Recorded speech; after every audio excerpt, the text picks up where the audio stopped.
Hey folks, welcome to my channel நம்ம talkies. இன்னைக்கு நம்ம பார்க்க போகிற டிஷ் வந்து ஒரு ஸ்வீட்டு, அதாவது கோதுமை ரவை எடுத்து பாயசம் செய்ய போகிறோம். சர்க்கரை எடுத்து கிடையாது, வெல்லத்தை வச்சு ஒரு பாயசம் செய்ய போகிறோம். வாங்க வீடியோக்குள்ளே போவோம். ஸோ இந்த பாயசம் செய்வதற்கு தேவையான பொருட்கள் ஆஸ் யூஷுவல் முந்திரி, திராட்சை, அதுக்கப்புறமா கோதுமை ரவை ஒரு 3/4 கப் எடுத்துக்கிட்டிங்கன்னா 1/4 கப் வந்து பாசிப்பருப்பு, 3/4 + 1/4 1 × 2 அதனுடைய 2 மடங்கு நீங்கள் வெல்லம் எடுத்துங்க. அப்படி 2 மடங்கு இனிப்பு ரொம்ப வேண்டாம், லைட்டாக இனிப்பு இருக்கணும்னா 1.25 கப் எடுத்துக்கோங்க. மறுபடியும் சொல்கிறேன், 3/4 கப் கோதுமை ரவை, 1/4 கப் பாசிப்பருப்பு, அதனுடைய 2 மடங்கு வெல்லம். இப்போ நம்ம ப்ரெஷர் பேனில் தான் குக் பண்ண போகிறோம் அதை. ஸோ ப்ரெஷர் பேனில் குக் பண்ணுறதுக்கு முன்னாடி ஃபஸ்ட்டு வந்து ஒரு 2லேருந்து ஒரு 4 ஸ்பூன் நெய் ஊற்றிக்கோங்க. நம்ம மறுபடியும் எண்டில் வந்து நெய் ஊற்றுவோம். ஸோ இந்த பாசிப்பருப்பு, அதுக்கப்புறமா கோதுமை ரவை ரெண்டுத்தையும் மிக்ஸ் பண்ணி வச்சுருக்கேன். ஆக்சுவலாக அந்த மிக்ஸ் பண்ணதை அப்படியே நம்ம இந்த ப்ரெஷர் பேனில் போட்டு நெய்யில் வறுக்க போகிறோம். நெய்யில் வந்து ஒரு ஃபியூ மினிட்ஸ் நல்லா வறுத்துக்கோங்க. பாருங்கள், ஸோ நல்லா வந்து இந்த லேடில் இந்த ஆப்பையை வச்சு நல்லா வறுத்துக்கோங்க. கொஞ்ச நேரம் வறுத்த பிறகு நம்ம வந்து இதை வந்து பாயில் பண்ண போகிறோம். ஸோ எப்படி பாயில் பண்ண போகிறோம்னா, நம்ம வந்து ப்ரெஷர் குக் தான் பண்ண போகிறோம். இதை ப்ரெஷர் குக் பண்ணுறதுக்கு முன்னாடி தேவையான அளவு தண்ணி ஊற்றிக்கணும். எவ்வளோ தண்ணின்னு கேட்டிங்கன்னா 4 கப்பு. 1 கப்பு ஊற்றியாச்சு. இப்போ 2வது கப்பு, அடுத்தது வந்து 3வது, அடுத்தது வந்து 4 கப்பு. அதாவது 3/4 + 1/4, 3/4 கோதுமை ரவை, 1/4 பாசிப்பருப்பு இல்லையா, ஈக்குவல் டு 1. அதனுடைய 4 மடங்கு வாட்டர். சரிங்களா? நீங்கள் எந்த டம்ளரில் இந்த கோதுமை ரவை, பாசிப்பருப்பு இதெல்லாம் எடுக்கிறீங்களோ அந்த டம்ளரை நீங்கள் வந்து கணக்காக வச்சுக்கோங்க.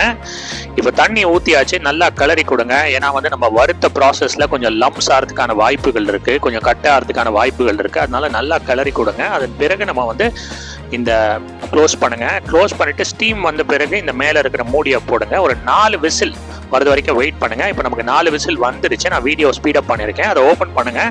பாருங்கள், ஃபென்டாஸ்டிக்காக அந்த கோதுமை ரவையும் பாசிப்பருப்பும் குக் ஆகிடுச்சு. ஃபென்டாஸ்டிக்கான ஒரு கலரு. ஆக்சுவலாக இதை வெறும்னா சாப்பிட்டாலே வந்து உடம்புக்கு ரொம்ப ரொம்ப நல்லதுங்க. ஆக்சுவலாக உடம்புக்கு ரொம்ப ரொம்ப நல்லது. இது வெறும கஞ்சி கூழ் மாதிரி சாப்பிட்லாம் நம்ம. பட் நம்ம வந்து இன்னைக்கு செய்ய போகிறது பாயசம். ஸோ அதனால் அடுத்தது வந்து நம்மளுடைய இலுப்பு சட்டியில் வந்து நம்ம வெல்லத்தை போட்டுக்கோங்க. அதாவது 2 மடங்கு வெல்லம் எடுத்துருக்கோம் இல்லையா, அதில் வந்து வெல்லத்தை ஆட் பண்ண பிறகு இந்த வெல்லத்தை நம்ம வந்து கரைக்க போகிறோம். கரைக்கிறது எப்படி பண்ண போகிறோம்னா, தண்ணியை வச்சு தான் பண்ண முடியும். பிளெயின் வாட்டர் ஆட் பண்ணிக்கோங்க. பிளெயின் வாட்டர் முதல்ல கொஞ்சமாக ஆட் பண்ணுங்கள். கொஞ்சமாக ஆட் பண்ண பிறகு இதில் இருக்கிற லம்ப்ஸ் இருக்குது பார்த்தீங்களா, ஆக்சுவலாக வெல்லம் பெரும்பாலும் கல் மாதிரி தான் இருக்கும். ஸோ அதனால் அந்த கல்லெல்லாம் நம்மளால் கரைக்கணும். அதனால அப்படியே மேலே வந்து லைட்டாக அப்படியே மேஷ் பண்ணிக்கிட்டே வாங்க. கொஞ்சம் நேரத்தில் அந்த வாட்டர் பாயில் ஆரம்பித்த பிறகு அந்த வெல்லம் தானாக கரைய ஆரம்பிச்சிருங்க. பாருங்க, அந்த வாட்டர் நல்லா பாயில் ஆக ஆரம்பிச்சிருச்சு. அதாவது அந்த வாட்டர் நல்லா பாயில் ஆக ஆக நீங்கள் வந்து அந்த ஸ்டிர் பண்ணி கொடுத்துக்கிட்டே இருங்க. இப்போ நான் வீடியோவை ஸ்பீடப் பண்ணுறேன். ஆக்சுவலாக இது வந்து கொஞ்சம் டைம் ஆகும். மினிமம் வந்து ஒரு 7லேருந்து 10 நிமிஷம் இது டைம் எடுக்குங்க. அதனால பொறுமையாக இருங்க. இப்போ பாருங்கள், நல்லா கொதி வந்துருச்சு. இப்போ நம்ம கொதி வந்த பிறகு இதை வந்து நல்லா செப்பரேட் பண்ணி எடுத்து வச்சுருங்க. இப்போ அடுத்தது நம்ம பண்ணக்கூடிய ப்ராசஸ் என்னன்னு கேட்டிங்கன்னா, இந்த வெல்லத்தை வந்து நம்ம வந்து ஃபில்டர் பண்ணோம். ஏன்னா இந்த வெல்லத்தை நம்ம கொதிக்க வைக்கும் பொழுது நிறைய மண்ணெல்லாம் இருக்கிறதுக்கான வாய்ப்பு இருக்குது. சரிங்களா?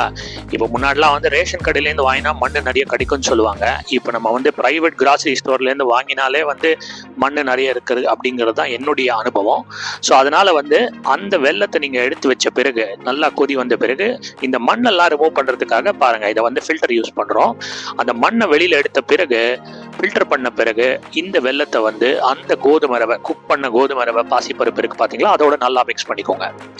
ஸோ நல்லா மிக்ஸ் பண்ணிங்கன்னா இந்த டிஷ்ஷுடைய கலரே மாறி போயிடுச்சு பாருங்க. அந்த வெல்லத்துடைய டார்க் ரெட் கலர், அதாவது டார்க் ப்ரௌன் கலர் வந்து இந்த கோதுமை ரவையோட மிக்ஸ் ஆகி ஒரு சக்கரை பொங்கல் லுக் வந்துடுச்சு பாருங்க. இப்போ அடுத்தது வந்து நீங்கள் நெய், அடுத்தது வந்து ஏலக்காய் பொடி. ஆக்சுவலாக அதுவும் ஒரு ஃப்ளேவர் என்ஹான்சர் தான். எப்படி நம்மளுடைய மசாலா, சப்ஜி இதெல்லாம் வந்து நம்ம வந்து பெருங்காய பொடி போடுறோமோ, இந்த மாதிரி பாயசத்தில் ஏலக்காய் பொடி போடுறது வழக்கம்.